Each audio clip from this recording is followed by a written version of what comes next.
Hello and welcome to our virtual home tour for Sustainable House Day 2020.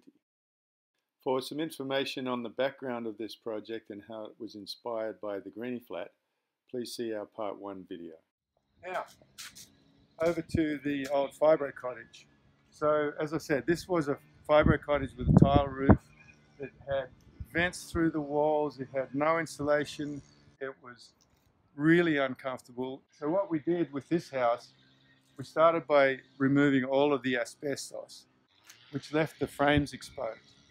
And that allowed us to, well, first we upgraded all the electrical and plumbing system that was exposed, sealed up all the air leaks, insulated the walls. We replaced all of the old timber double hung windows, single glazed with double glazed windows, and then we reclad. Once we finished that, we added this awning on the west side, which gives us this nice covered outdoor space, as well as really helping to limit the amount of hot afternoon sun in the summertime that hits that western wall. Pretty much middle of winter right now. You can see this is the north wall in full sun. And once again, there's enough of a roof overhang here so that in the summer, that wall's completely shaded. So what we've tried to do with our renovation here is to adopt as much of the systems that worked in the Greeny Flat as we could into a retrofit of an old house.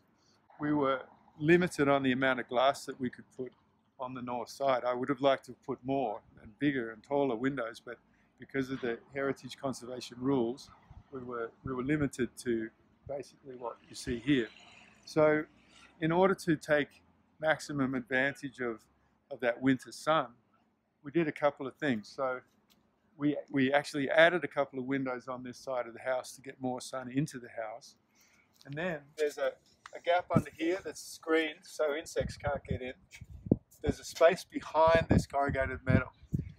When the sun hits it, as it is now, that warms up, rises up into that box that you see along the top there. By closing those vents, we capture that hot air up there. And then there's ducts that run up to a fan in the attic, and then more ducts that run over to the back bedrooms. The other thing we did here, this window is sort of frosted glass to kind of hide the fact that right directly behind it, there's a brick chimney that's painted black.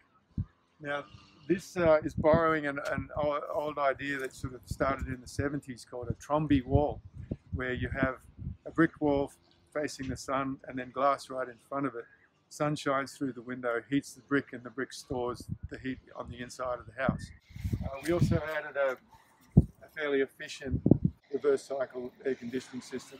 We don't use that very much, but it's nice to have on the few days where it's extremely hot or extremely cold. After we'd done all the outside of the walls, we took the old tile roof off. Heavy materials like brick and tile on the outside of a building in Australia, especially dark coloured ones like you see in so many new houses these days, it's just the wrong thing to do in our climate. Dark coloured materials soak up and store all that heat on the outside of the building in what is basically a hot climate. So in my opinion, light-coloured, lightweight materials make more sense. So we replaced the tile roof with a light-coloured colour-bond roof that reflects the heat. And then after we'd done that, we added the solar power system onto the roof. Here's our clothesline for this house. And the laundry's in here. We'll just pop in and have a quick look at what we've done to the inside up here. So we're coming in through, this is the back door, a little mudroom here. On my left there's a little room that we shortened in order to move the kitchen. So this is what was the kitchen. You can see we kept lots of the old kitchen cupboards. And then we framed in this little corner to put a second bathroom. This area I'm standing in here was a hallway.